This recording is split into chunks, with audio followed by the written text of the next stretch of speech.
Hello, everybody. We'll give you a couple seconds to tune in. Hope everyone's enjoying this hump day. Welcome to the second episode. Yes, welcome to Buchanan Buzz. We are a show brought to you by Lauren Force and Katie Byrne. We are account executives and co-leads of digital strategy here at Buchanan. In case you missed our first episode, which happened 2 weeks ago, we covered Super Bowl ads, things that worked, things that didn't work, brands that we liked, brands that we didn't like. So I encourage you to go check that out after this video if you haven't seen it. We broke down the Iowa caucuses in that as well. So every couple of weeks, we will tune in at 2:30, 2:45 Eastern Time to bring to you Public Relations Fails. So, what is a PR fail? For those of you who are not in the PR industry, but you're interested in what we have to say, or you're tuning in from somewhere else, a PR fail is when the message that a company is trying to get across negatively impacts their brand and is not perceived well by the public. So, it's a common misconception that a PR fail is any time a brand, person, or entity is in crisis.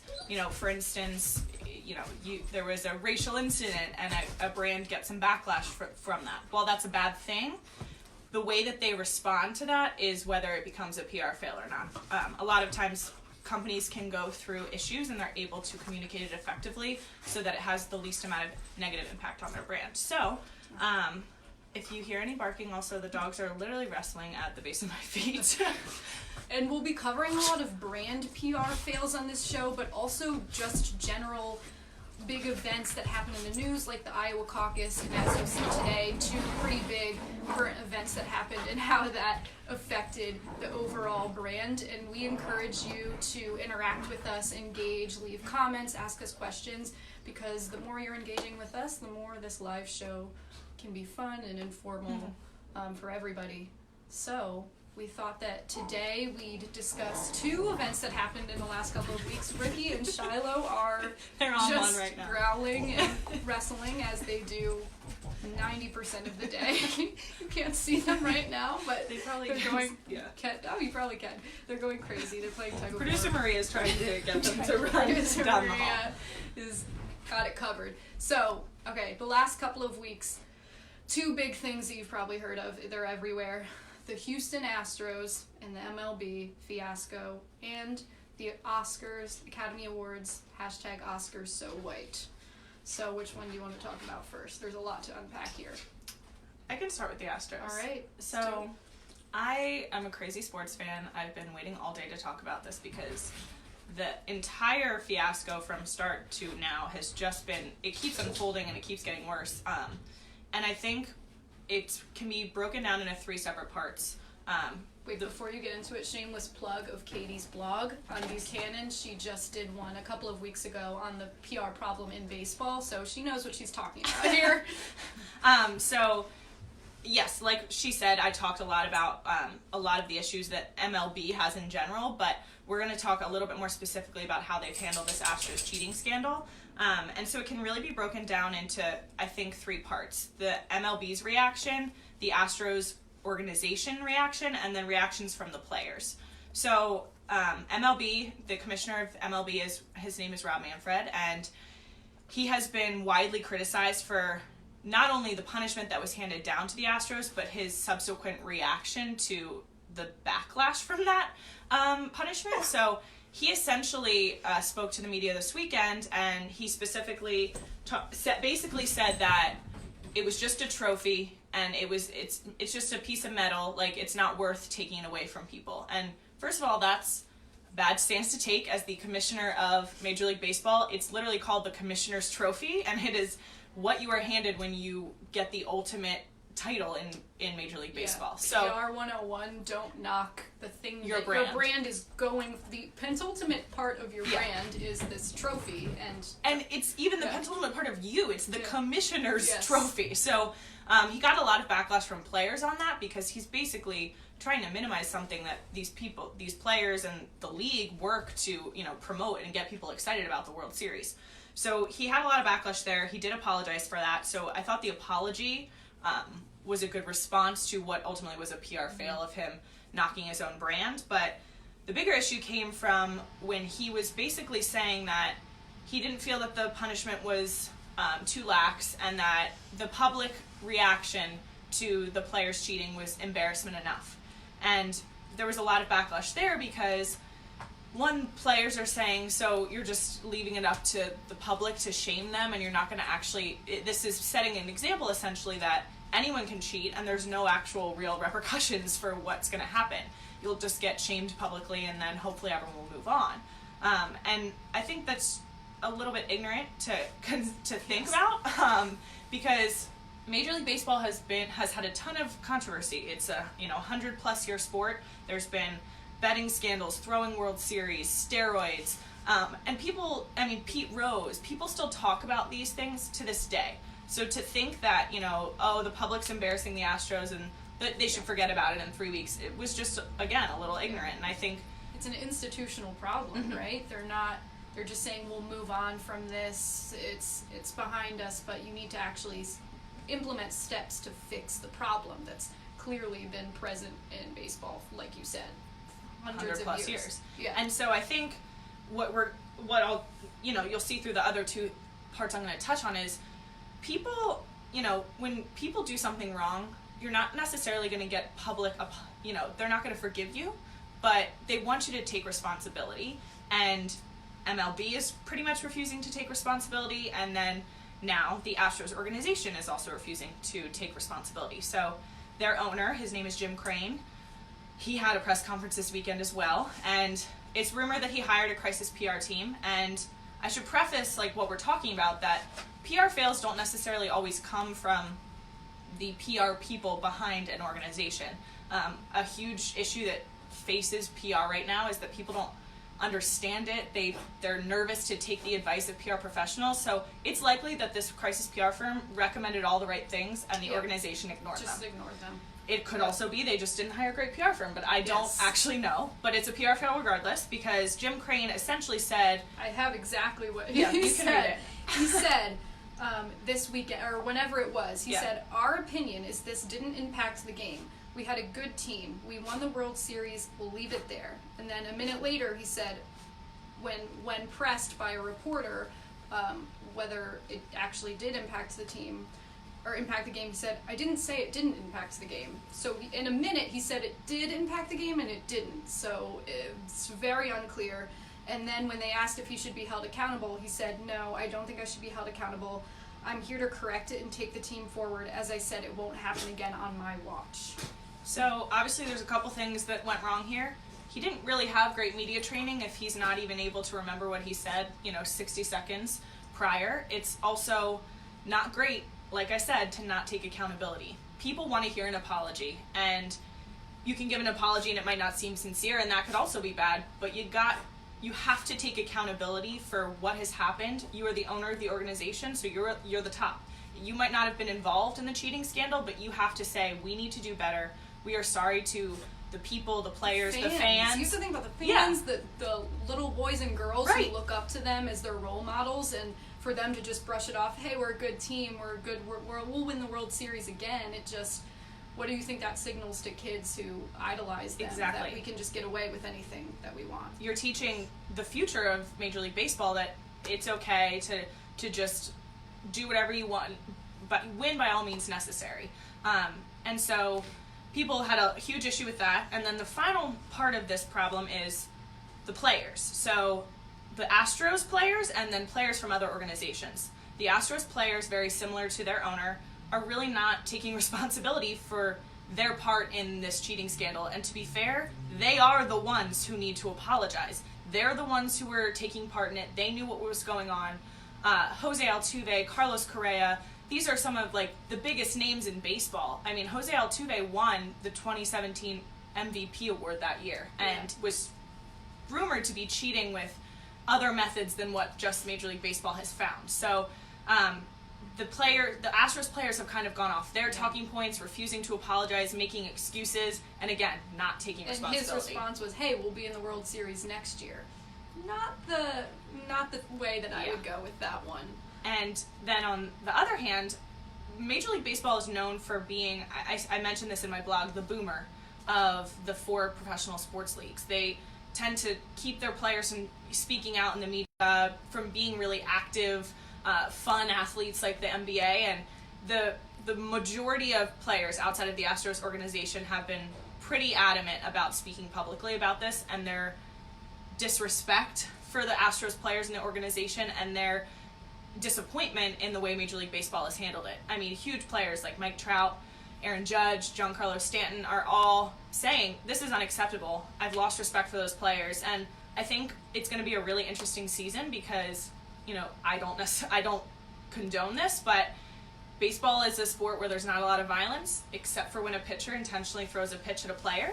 And considering this scandal was the players knowing what pitches were coming before they were coming, I'd imagine there's going to be some thrown pitches and there's going to be some suspensions of those.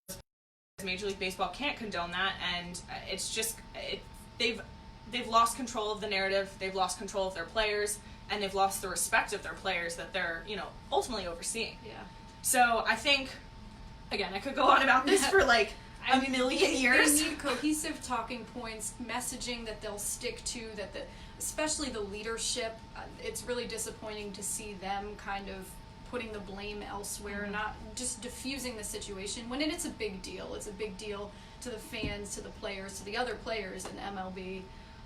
Overall, yeah, it's a big fiasco that I don't think will go away anytime soon. No, it won't. And I think, like we said, it comes down to culpability, acknowledging your fault in the action. And I think that's a pretty good transition into Oscar So White, which Lauren can start us off with there a little bit. Yeah, go ahead. Yeah, so I'm sure if you watch the Oscars, it was very evident from the beginning when we see Chris Rock and Steve Martin up there. They immediately talk about the elephant in the room, in that only one person of color was nominated for one of the big awards. And just to back up a little bit, this isn't the first time the Oscars have had a problem. Back in 2015 was when the hashtag Oscars So White was started by a woman named April Rain, and it was kind of a viral social media movement that took hold. Everybody was tweeting and posting everywhere about the Oscars So White, and it got so big actually that the Academy had to respond, and they did respond quickly, and they responded well. And this was back in 2015 that the movement started. I think it was after in 2015 when there were it was all white people were nominated for all of the big awards, and then in 2016 it came out again, before the awards happened, it came out that it was again going to be an all white nominees nominated election going on again. So that's when this movement started, and the Academy actually responded right after that, and they said, hey, by 2020 we are going to double the number of people in color on our Academy membership, and we're going to double the number of women on the Academy. And they laid out a list of what they were going to do to make this happen. Typically the membership on the Academy, they are members for life, and they changed that too to have younger members or members who are up on the new technology, the new movies, things like that. And actually, Ann Buchanan, our president, she was quoted in the LA Times back in 2016 when the Academy came out with these new regulations that they were going to enforce to promote diversity. And I have that quote here. She said, when an organization is in the middle of a full-blown crisis, as the Academy was, it must take swift and immediate action to stem reputational loss. That's what the Academy did today. It translated its commitment to diversity into bold action. Equally impressive was the way it went about it. The Academy is not only striving to invite more outsiders in, it is also attempting to reform itself from the inside out. So fast forward 4 years. That was not a PR fail. That was not a PR fail, yes. So the Academy reaction. responded swiftly, and they said, we are going to do these things in 4 years. And they sort of did that. So they did double the number of people in color on the Academy, but the statistics still aren't great. So just 5 years ago, the Academy went from 92% white members and 75% male members to today 84% white members and 68% males. So it's still, those percentages are still huge, and they haven't even done what they said that they would do with doubling the number of women on the Academy. By 2020, they wanted 48% of the members to be women. By 2020, it's currently at 32%. So clearly they have a long way to go to diversify. And actually, as I was doing a little bit of research on this, members don't even need to watch the movie to vote best movie. I did not know that. Yeah, so that's it. They were saying it's basically a popularity contest. Yeah. It's just which movie is everybody hyping up. So that's probably an issue with. That's probably why a lot of these other smaller movies or ones featuring people of color, the Hispanic community, they're the highest number of people currently going to the movies, and they're severely underrepresented.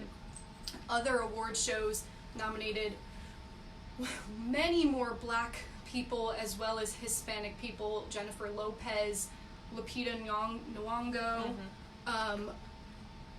There were others. The list goes on, and then to just have Cynthia Erivo as the only person of color in these Oscars was really upsetting.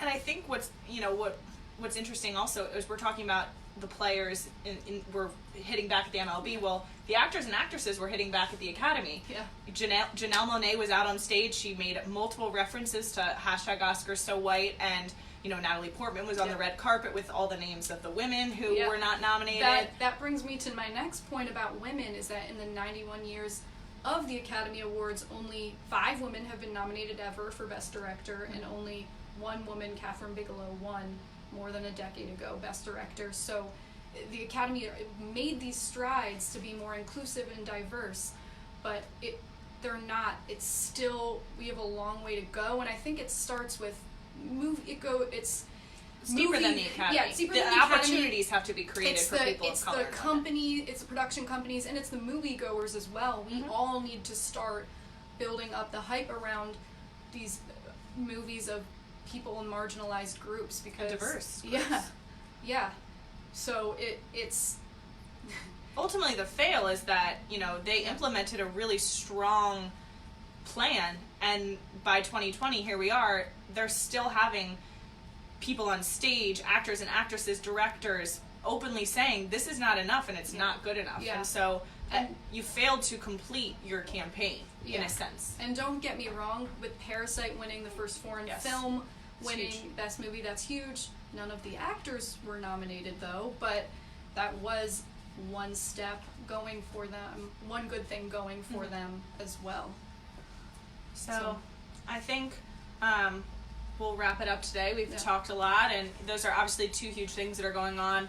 We had some great submissions on our Instagram story about talking about coronavirus, and we also had someone mention talking about the Boy Scouts of America. Maybe those are things we can...